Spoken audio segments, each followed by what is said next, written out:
ध्यानात ठेवायचं, साईज म्हणजे तुमचा एम आहे, फ्रिक्वेन्सी जी आहे त्याच्यामध्ये फ्रिक्वेन्सी दिलेली असते. म्हणजे यावेळेस कोणती सिरीज आहे तर डिस्क्रीट सिरीजचे प्रॉब्लेम आहे. ओके, आता डिस्क्रीट सिरीज आपल्याला दोन मेथडनुसार सोडवायचं आहे. पहिली जी आहे ती आहे डायरेक्ट मेथड. आता याचा जर फॉर्म्युला तुम्ही जर पाहिला तर याच्यामध्ये काय बदल असते, याच्यामध्ये असते A is equal to sigma M upon N. इथं काय लागते, फक्त या एममध्ये एफ लागते, हे ध्यानात ठेवायचं आहे. या एमला काय लागते, इथं एफ लागते. पहिल्या वेळेस काय होतं, सिम्पल सिरीजमध्ये आपण सिग्मा एम अपॉन एन घेतलं होतं. आता डायरेक्ट मेथडनुसार कोणती सिरीज, डिस्क्रीट सिरीज.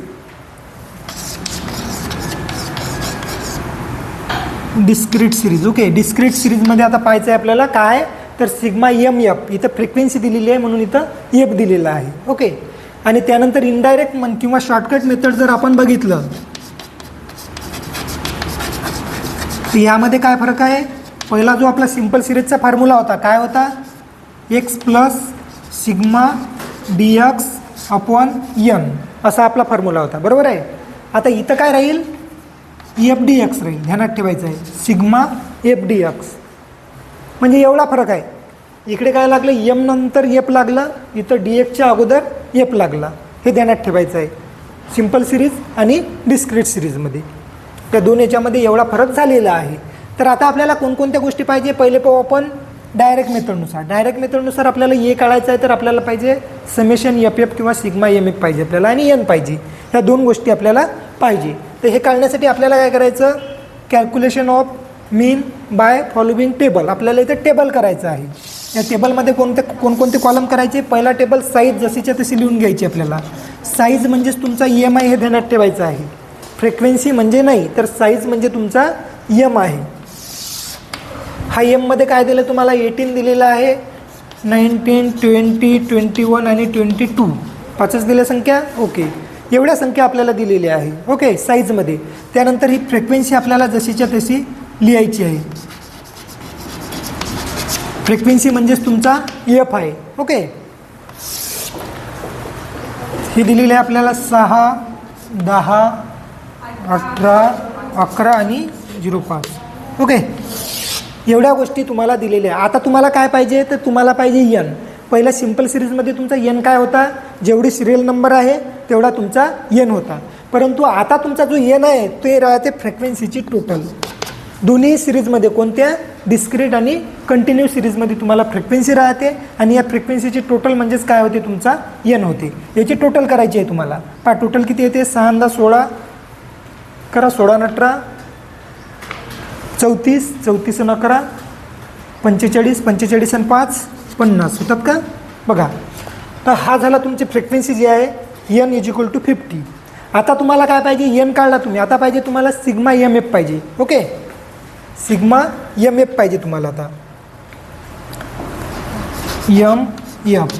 आता एम एफ काढण्यासाठी काय करावं लागेल तुम्हाला, एमची आणि एफचा यांचा करायचा गुणाकार. हे झाला तुमचा एम आणि हा झाला तुमचा एफ. याचा करायचा तुम्हाला गुणाकार. गुणाकार म्हणजे 18 सक किती होतात,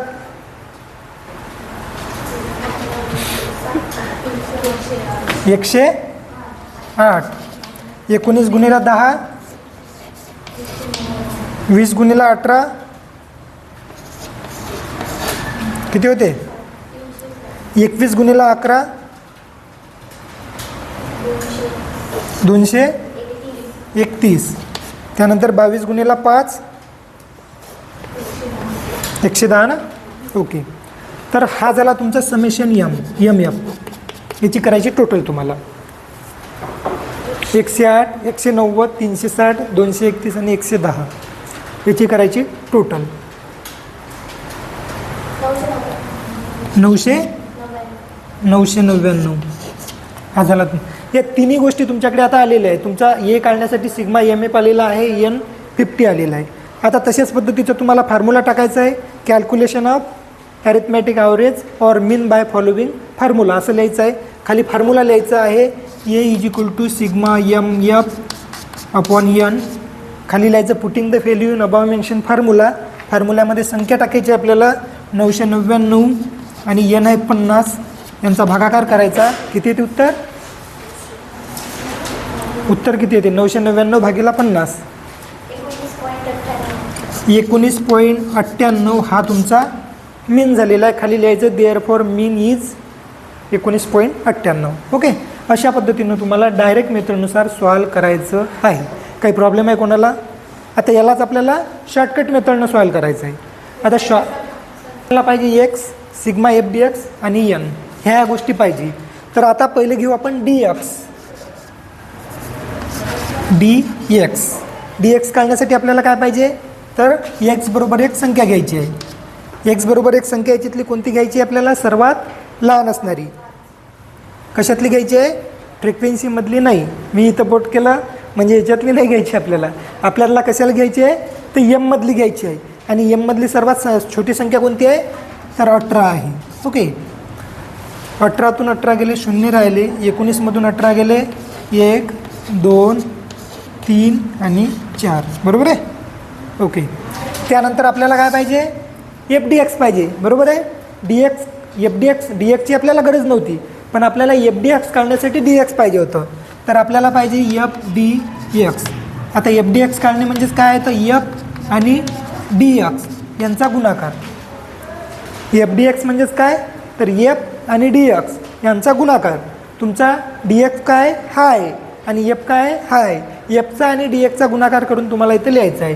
6 0 0, 10 1 10, 18 2 36, 11 3 33 आणि 5 चूक 20 झाला. याची करायची तुम्हाला total. Summation F D X is equal to याची टोटल. आपण वेगळं केलेलं आहे. प्रॉब्लेम हेच आहे, पण दोन्ही पद्धतीनं आपल्याला सॉल्व करायचं आहे. डायरेक्ट अगोदरच सांगितलेलं आहे की डायरेक्ट मेथडनुसार आपण सोडवलेलं आहे. तेच प्रॉब्लेम आपण शॉर्टकट मेथडनं सॉल्व करत आहोत. आणि शॉर्टकट मेथडनं सोडवण्यासाठी पहिल्या याच्यामध्ये आपण सिग्मा एम एफ काढलेला आहे. आणि आता आपल्याला पाहिजे सिग्मा एफ डी एक्स. आणि एफ डी एक्स काढण्यासाठी आपल्याला काय पाहिजे?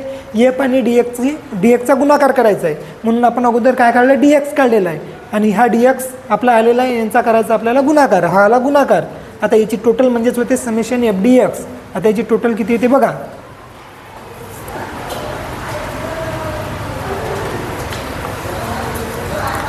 किती येते टोटल? 99 येते का? 99. Okay, summation F D x आलेला आहे आपला 99. एवढ्या गोष्टी आपल्याला पाहिजे होत्या. आता पुढे लिहितं लिहायचं तुम्हाला calculation of arithmetic average or mean by following formula. त्यानंतर आपल्याला फॉर्म्युला लिहायचा आहे X plus sigma F D X upon N. त्यानंतर एक्स किती घेतला होता आपण? 18. त्यानंतर सिग्मा एफ डी एक्स आलेला आहे 99 आणि एन किती आहे आपला? 50. 99 भागीला 50 किती येते सांगा? हो, 99 भागीला 50 किती येते? 1.98. म्हणजेच 19.98 हे आपलं हे आहे. पहिल्या याच्यानुसार उत्तर आलं होतं की एवढंच? आलं होतं की एवढंच? पहिलं उत्तर बघा आलं. ओके, इथं लिहायचं देअर फॉर मीन इज 19.98. अशा पद्धतीनं सॉल्व करायचं. कोणाला काही प्रॉब्लेम आहे?